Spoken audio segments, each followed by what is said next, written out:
반갑습니다. 오늘 심층 분석에서 다룰 기업은 바로 도큐사인입니다.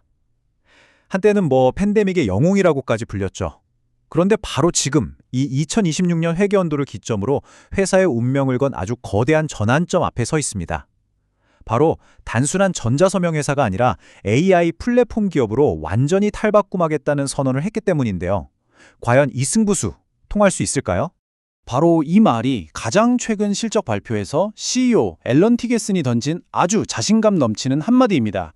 사업을 가속할 준비가 끝났다. 이 말 속에는요, 도큐사인이 지금 느끼는 절박함, 그리고 동시에 품고 있는 엄청난 기대감이 다 들어있다고 볼 수 있죠. 오늘 분석은 바로 이 선언의 진짜 의미가 뭔지 그 속을 한번 파헤쳐보는 시간이 될 겁니다.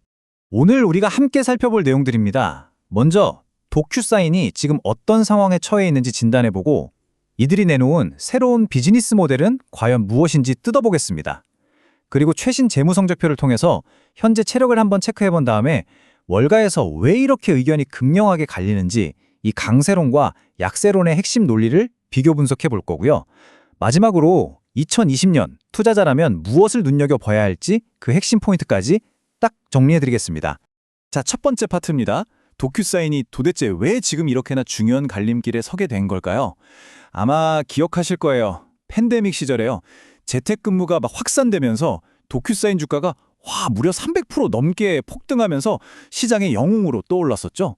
하지만 엔데믹이 오면서 그 거품이 정말 순식간에 꺼져버렸고 이제는 생존을 위한 전략적 대전환이 꼭 필요한 그런 상황에 놓이게 된 겁니다. 그래서 결국 2026년 도큐사인을 바라보는 시장의 질문은 딱 이거 하나로 모아집니다. 과연 이 회사가 단순히 서명만 하는 도구 수준을 넘어서서 계약의 모든 과정을 관리하는 하나의 지능형 플랫폼으로 진화할 수 있을 것인가? 아니면 이 치열한 경쟁 속에서 과거의 영광에만 갇힌 채 서서히 잊혀가는 그냥 그런 회사가 될 것인가? 오늘 분석은 바로 이 질문에 대한 답을 함께 찾아가는 과정이라고 보시면 됩니다. 그럼 지금부터 도큐사인이 이 새로운 시장 현실에 맞서기 위해서 비즈니스 모델을 얼마나 근본적으로 바꾸려고 하는지 그 내용을 자세히 한번 들여다보겠습니다. 여기서 아주 재미있는 비유가 하나 나옵니다. 뭐냐면 과거의 도큐사인이 그냥 문서에 서명하는 디지털 펜 같은 존재였다면 이제 새로운 도큐사인은 기업의 모든 계약서를 관리하고 분석해주는 똑똑한, 그러니까 스마트 서류함이자 사서가 되겠다는 거예요. 이게 무슨 뜻이냐면 단순히 서명을 하는 행위를 넘어서 그 계약서라는 데이터 자산을 관리하고 활용하는 중심축이 되겠다는 아주 야심찬 계획인 거죠.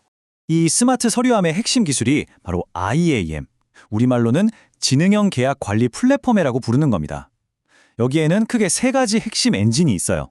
첫째, 아이리스라는 AI 두뇌가 있습니다. 이건 수십억 건의 실제 계약서 데이터를 학습시킨 도큐사인만의 독점 기술이고요. 둘째, 내비게이터는 이 AI 두뇌를 사용해서 계약서들을 아주 똑똑하게 정리하고 분석해주는 역할을 합니다. 마지막으로 마에스트로는 복잡한 계약 업무 과정을 코딩 같은 거 없이도 자동으로 처리하게 만들어주죠. 바로 이 세 가지가 하나의 시스템처럼 움직이면서 단순한 서명, 그 이상의 가치를 만들겠다는 겁니다. 자, 그럼 이들의 현재 체력은 어떨까요? 가장 최근에 발표된 2026 회계연도 재무 결과를 보면서 지금 이 회사의 건강 상태가 어떤지 한번 진단해 보겠습니다. 지금 도큐사인의 상황은 이 숫자들로 딱 요약할 수 있습니다. 총 매출과 연간 반복 매출 둘 다 전년 대비 8% 성장했습니다. 폭발적이진 않지만 그래도 안정적인 모습이죠. 여기서 특히 주목할 점은요, 4분기 빌링스, 그러니까 신규 계약액이 사상 처음으로 10억 달러를 넘었고 연간 잉여 현금 흐름도 10억 달러를 돌파했다는 사실입니다. 이게 뭘 의미하냐면 성장은 좀 둔화됐을지 몰라도 현금을 벌어들인 능력은 여전히 아주 강력하다는 뜻이거든요. 그리고 이 숫자는요, 경영진의 자신감을 보여주는 아주 중요한 지표라고 할 수 있습니다.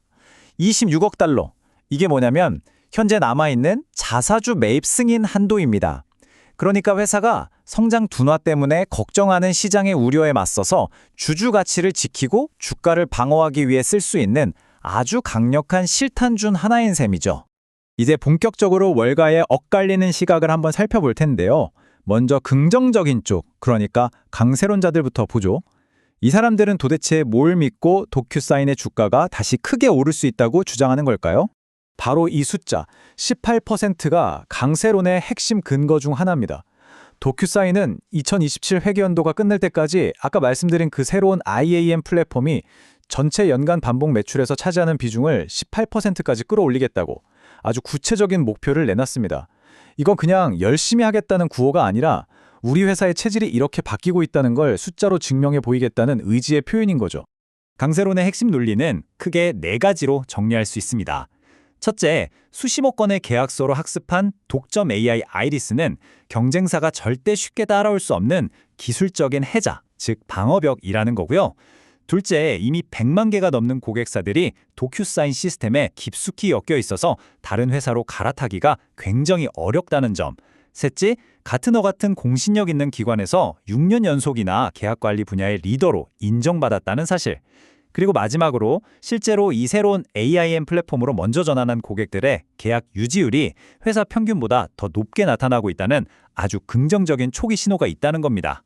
월가에서 가장 낙관적인 시각을 가진 곳 중 하나인 JMP 증권의 코멘트인데요. 이들은 도큐사인의 IM 전환과 AI 전략에 대해서 아주 강한 믿음을 보이면서 목표 주가를 무려 124달러로 제시하고 있습니다. 현재 주가 수준을 생각하면 이건 정말 어마어마한 상승 잠재력을 보고 있다는 얘기죠. 하지만 반대편 목소리도 절대 만만치가 않습니다. 도큐사인이 넘어야 할 산이 너무 많고 지금 굉장히 힘겨운 싸움을 하고 있다는 주장인데요. 지금부터는 약세론의 논리를 한번 들어보시죠. 약세론의 시작은 정말 충격적입니다. 제프리스 증권이 목표 주가를 기존 105달러에서 45달러로 거의 반토막 이상을 내버린 사건인데요. 이게 시장에 엄청난 충격을 줬습니다. 왜냐? 그 새로운 IAM 플랫폼이 실제로 돈을 벌기까지는 시간이 너무 오래 걸릴 것 같고 그 사이에 주력 사업인 전자서명은 가격 경쟁만 하다가 결국 남는 게 없는 저마진 사업으로 전락할 수 있다는 아주 강력한 경고였기 때문입니다. 그리고 그 위험은 이미 현실이 되고 있습니다. 물론 도큐사인이 여전히 시장 1위인 건 맞아요. 하지만 보시다시피 결코 독점적인 위치는 아닙니다. 특히 강력한 생태계를 무기로 한 어도비가 바로 뒤에서 바짝 쫓아오고 있고요.